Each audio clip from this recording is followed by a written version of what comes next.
Hey everybody, it's Forbes Riley. So I'm heading off. It's a rainy day. It's Tuesday. God, the week is going fast. I leave for London tomorrow. I don't know if I told you all that, but I'm off to London to go work on QVC. I'm heading off to do a speech. Notice I'm wearing my seatbelt. Some news today. Patty Duke died. I'm taking that very personally. I grew up with Patty Duke, the twins. Cousins who were identical twins. I never understood that. But, and she won an Oscar at 16 for this amazing portrayal of Helen Keller. If you've not seen her do that, because it's an old movie, it's her and Anne Bancroft. Hard to win an Oscar at 16. She was very, very talented. I got to work with her son, Sean Astin, many, many years later. She was married to John Astin for a while. He played in the Addams Family. He was Gomez. Again, if you don't know any of these references, you are younger than I am, and shame on you. Go look them up. They're important. All right, so a couple things for you guys today. By the way, feel free to ask some questions. I have found that I get a lot of questions afterwards. If I can answer them live, what a great opportunity. Hello, Gary. I adore you. Thanks for tuning in. All right, so here's the deal. We're going to make some changes. Are you ready? I need you to go get a pen and a piece of paper. I am driving and I have about 10 minutes before I get to my speech. My speech is about pitching. If you can pitch what you do, you can get anything you want. I've made that pretty clear in not only business classes that I teach, but online. It truly is the secret. But I'm going to give you some other fun ideas that I've been writing down. But you need to write them down too. Hello, Rich. How are you? All right. So number one, if you want to make some changes right now, it's hard to hold this and drive at the same time. No, I'm not driving, but it's hard to hold this. And there is the wonderful Jeffrey Miller who is doing World Ventures with us. If you want to learn how to travel for discount rates, you want to check me out. And by the way, this is available in 28 countries, so it doesn't matter where you're watching me, you can get great travel discounts. Just ask me down below. And yes, Dee, you should be here. I am heading off to a speech without you. This does not fun. Although I do have somebody wonderful helping me, so I'm probably in pretty good hands. And no, I do not speak Arabic. I barely speak English. Yo hablo español un poquito, but forget it. And Paul Green, how did you learn about the Spin Gym and its possibilities? Well, that's very interesting. Actually, I love that question, Paul. I didn't learn about Spin Gym, I created Spin Gym.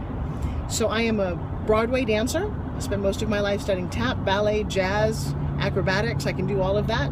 I got licensed as a massage therapist, so I know what you look like without your skin on. I actually worked on some corpses. What do you call them? What do you call corpses? Cadavers. That's the technical word, a cadaver. To see how your ligaments and muscles attach to your body. And I got mugged in 1982 and started studying martial arts, and I've been a martial artist for 30 years in Wing Chun, Tai Bo, Aikido, and Wing Chun. When I first had a spin gym or something like that put in my hands, it was actually it was a little toy. It was a office de-stressor that they were using. And I turned to the gentleman who had the company and I said, "This is the most amazing fitness product." And he said to me, "I have no idea what you're talking about, but you are Forbes Riley and you are in the National Fitness Hall of Fame, so what do you think?" And I'm like, "I think I should do this." He said, "What do you mean?" I said, "I don't know. I've never run a company before, but I want this product." He said, "Well, funny thing, I am a corporate magician. I don't really want to be doing Spin Gym, or wasn't really called Spin Gym at the time." And he said, "If you can sell 25,000 of them in the first year, I'll give you the company and you give me a small percentage back." And that's how Spin Gym happened. I created every exercise that you see out of my heart, out of my expertise, out of my knowledge. And it's been an amazing journey. I highly recommend learning martial arts, Ashley.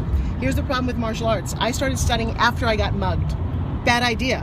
I recommend that every woman, every man and woman should learn how to take care of themselves.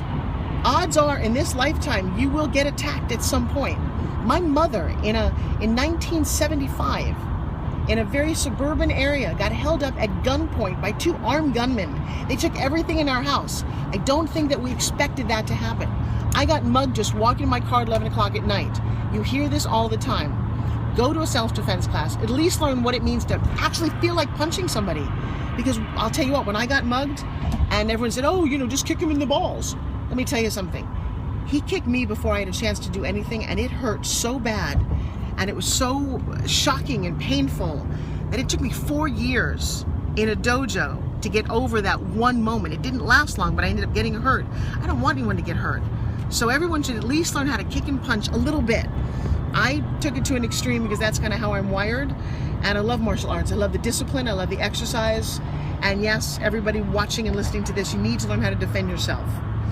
With regard to building a business, what a great question. That is a longer conversation than today, but I do have an exercise for everyone. Are you guys all ready? If you're ready, just give me a thumbs up. Everyone just kind of give me a thumbs up so I can see who's listening. It's about a minute delay on this. Nellie, send me your phone number. Well, you can all reach me personally through Facebook. I do read all of these, and I do take your, you're reaching out pretty seriously. I've had people fly out to meet me. I have a great story. I just did a movie the other day with Don the Dragon Wilson and what's his name? Marcus A. Taylor. Marcus actually flew himself down to meet with Don, take him to lunch, and Don said that he offered this to a lot of people, and Marcus is the only one who took him up on it. Well, Marcus then goes on to star in the movie Straight Outta Compton. He then is starring in the movie that I'm in called Paying Mr. Maggette, and he just flew up to Atlanta today to star in a movie where he gets to, I can't say what he does to Kevin Spacey, but it's really bad. It's an A movie, and he did that all by pursuing his dream. Robbie Curtis, what's your middle name? Oh, baby, I cannot believe you're watching this. Do you know what? I tell that story.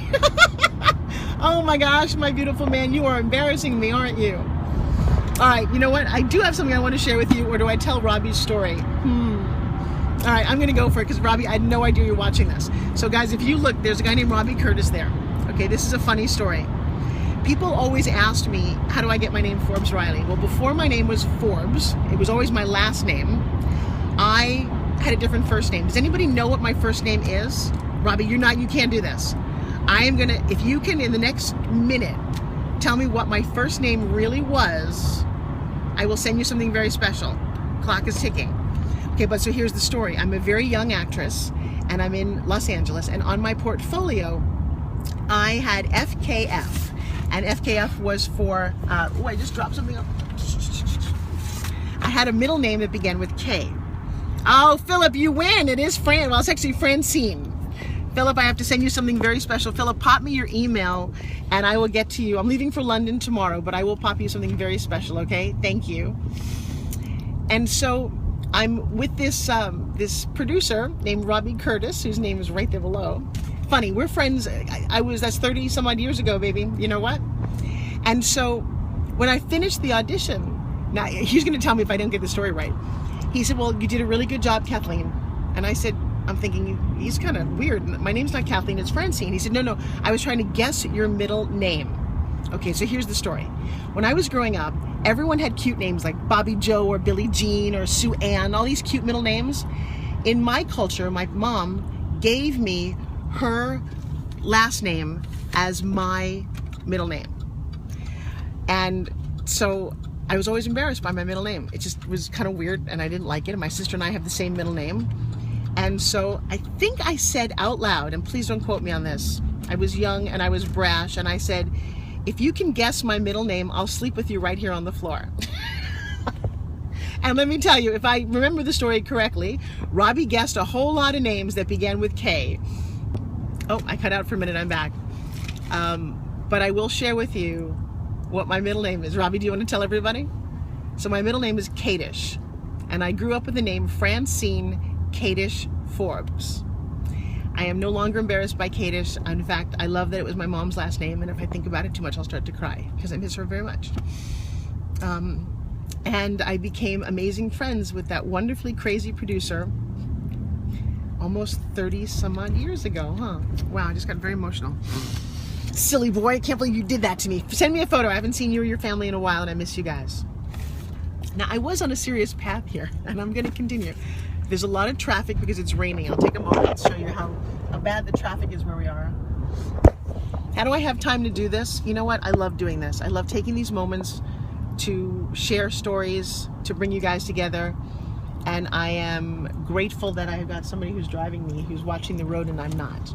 Okay, so get your pens. I have some homework for you. I want to make some changes right now. Here's what we're going to do. Number one, and it helps if you do the homework. Oh, hi, Nicole. Oh, I'll talk about your sash bag in a little while. I want you to write down 4 actions that you need to take that you've been putting off. Right now, think about that. You can write them here. You can write them privately. You can put them wherever you want. But I would put them where you know where they are. So, maybe you need to lose some weight. Maybe you need to get your finances straight. Maybe you need to tell somebody that you love them because you forget to do that.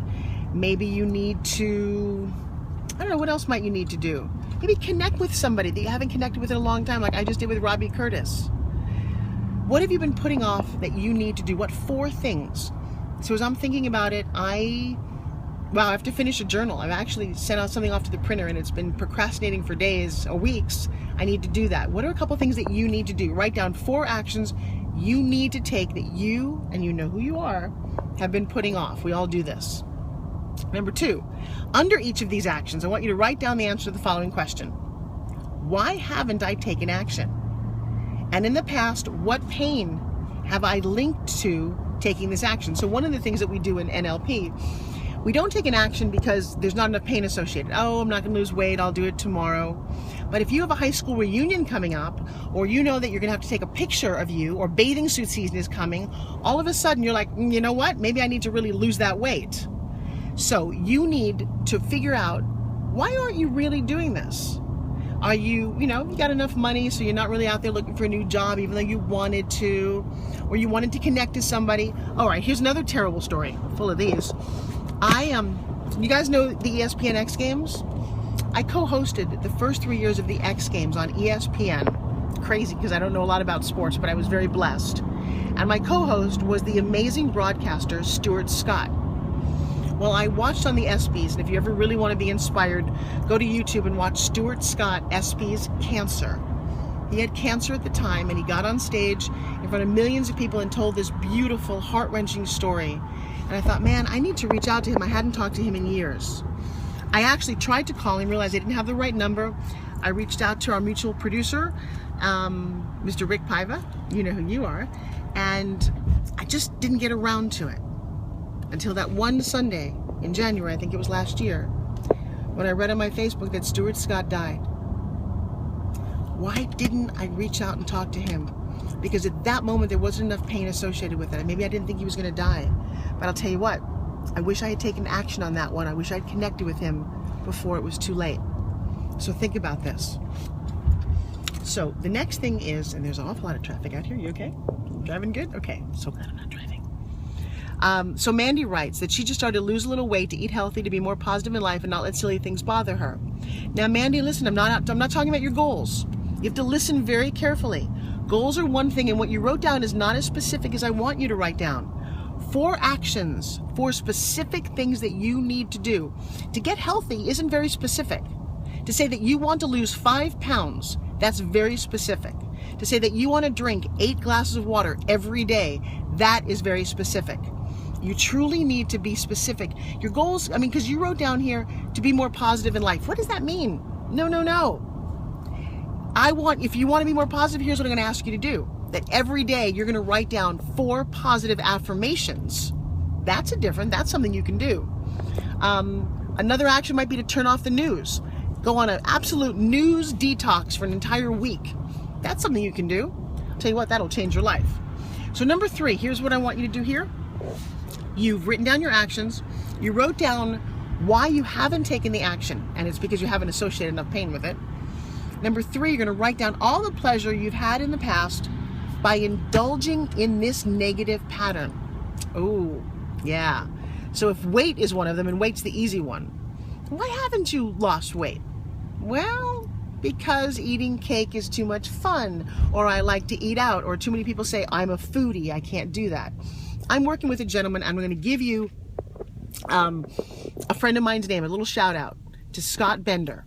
And Scott challenged me. He said, Forbes, I'm going to lose 30 pounds in the next 90 days. And I said to him, or you owe me $100 in a dinner. You know what? Scott's down 14.5 pounds, I believe, so far. Yeah. He doesn't want to have to pay me the $100. Since last week. Oh, since last week. Okay. He is really working this. We associated amount of pain. He doesn't want to pay. He doesn't spend the money. He also has a lot of pride. And he has set a goal for the first time probably in his life. I went out to dinner with him. I watched him eat broccoli. I watched him put the bread down. Those are very specific and very actionable items.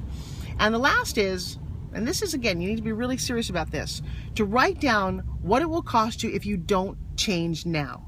Okay? Listen to this. What happens if you don't stop eating so much sugar and fat and horrible fast food in your diet? If you don't stop smoking? If you don't make that phone call that you know you need to make?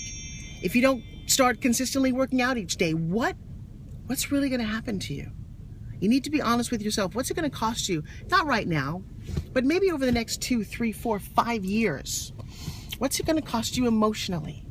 What's it going to cost you in terms of your self-image? What will it cost you in terms of your physical energy? These are things that you don't realize, that you don't focus on. What will it cost you, and how does that make you feel? And don't say just, oh, it cost me a little money, or I might be fat. That's not really enough. I want you to really key into your emotions and say, you know what? The 4 things that I've not taken action on are causing me this pain, and I need to eliminate them. I need to do them, and I need to move on and make room for new things. So the final step in all of this is to write down all the pleasure that you'll be receiving by actually taking the action.